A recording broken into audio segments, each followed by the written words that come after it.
Alors, nous avons découvert que l'axe horizontal est l'axe des temps sur l'oscilloscope. Donc cet axe va nous permettre de reporter le temps qui passe. Et l'échelle des temps est donnée par le gros bouton rouge qu'on appelle la base de temps.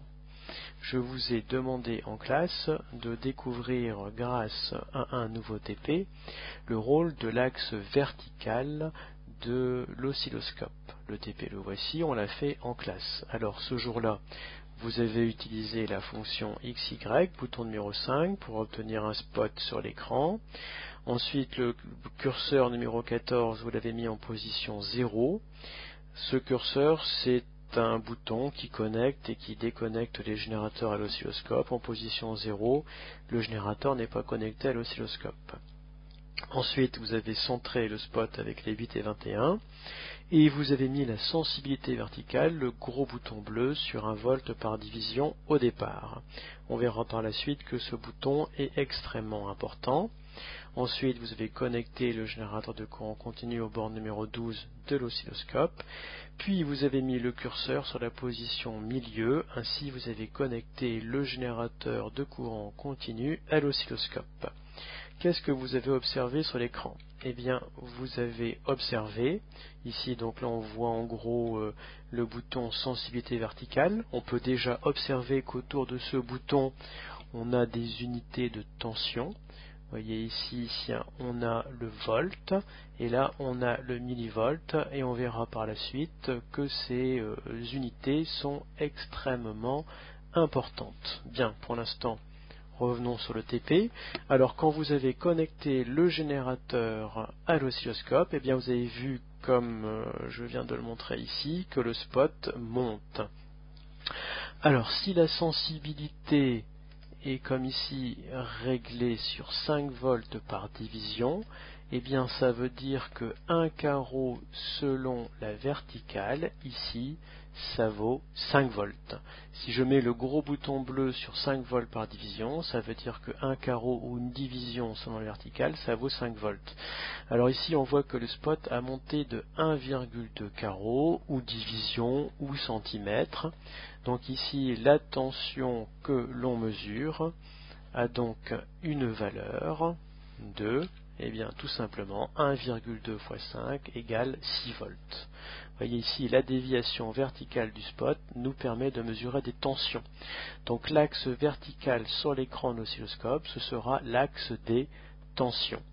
Alors si on prend un autre exemple, on a toujours une sensibilité de 5 volts par division, mais cette fois-ci, le spot monte de 2,4 divisions, ou carreaux, ou centimètres. Alors, ça nous fait une tension de combien? Eh bien, on peut très facilement calculer. Quand on arrive ici, au premier carreau, on est à 5 volts. Au deuxième carreau, ici, on est à 10 volts, donc 2,4 carreaux.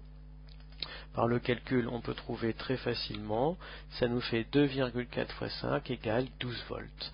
Donc ici, la déviation verticale du spot permet encore de mesurer une tension. L'axe vertical, ce sera l'axe des tensions. Alors ici, le spot se déplace vers le bas. Ça veut dire que la tension que l'on mesure est négative. Alors je vois que le spot est descendu de 3 cm ou carreau ou division. 1 carreau, ça vaut 2 volts, donc forcément la tension sera de moins 2. Alors si je regarde ici en détail, ici je suis à moins 2, ici je suis à moins 4, donc forcément ici je suis à moins 6 volts. Alors on peut le trouver facilement par le calcul. On multiplie la valeur de la sensibilité verticale par le nombre de carreaux et on trouve moins 6 volts. Voilà. Alors, plus le spot est dévié vers le haut, plus la tension que l'on mesure est importante. Ici, par exemple, on a, sur cet exemple-là, une tension encore de 6 volts. Donc, par le calcul, on va simplement multiplier la valeur de la déviation du spot par la sensibilité verticale pour obtenir la valeur de la tension. Donc l'axe vertical sur l'écran de l'oscilloscope, c'est l'axe des tensions. Donc ici, je pourrais très bien tracer comme ceci, que ceci, c'est l'axe des tensions. C'est l'axe qui va nous permettre de mesurer les tensions aux bornes des différents générateurs. Et on a déjà vu ensemble que cet axe-là, eh bien, c'est l'axe des temps. Donc le temps, ici, l'échelle des temps va être donnée par la base de temps, le gros bouton 15, tandis que l'échelle des tensions va être donnée par la sensibilité verticale, ici le gros bouton bleu avec des unités de tension. Ce gros bouton bleu va nous dire un carreau, ça vaut combien de volts. Par contre, le gros bouton rouge va nous dire un carreau, ça vaut combien de secondes ou de millisecondes. Voilà. Vous avez découvert, grâce à ces activités expérimentales, le rôle de cet axe horizontal, de cet axe vertical et les deux boutons les plus importants de l'appareil, le gros bouton rouge et le gros bouton bleu, qui nous donnent les échelles selon l'axe des abscisses et selon l'axe des ordonnées. Alors vous recopierez dans le cahier ici tous les mots qui sont en rouge dans le polycopier que je vous ai donné à coller dans votre cahier. Et ensuite, vous compléterez le haut du polycopier, cette partie-là, la sensibilité verticale. Alors, vous repasserez aussi en bleu la sensibilité verticale. Donc moi, bien sûr, je le fais mal parce que je maîtrise très mal ma souris ici. Et vous ajouterez également ici une petite flèche avec, par exemple, ici, vous ferez un petit carreau pour indiquer que la sensibilité verticale, ce bouton-là, donne l'échelle selon la verticale. Voilà.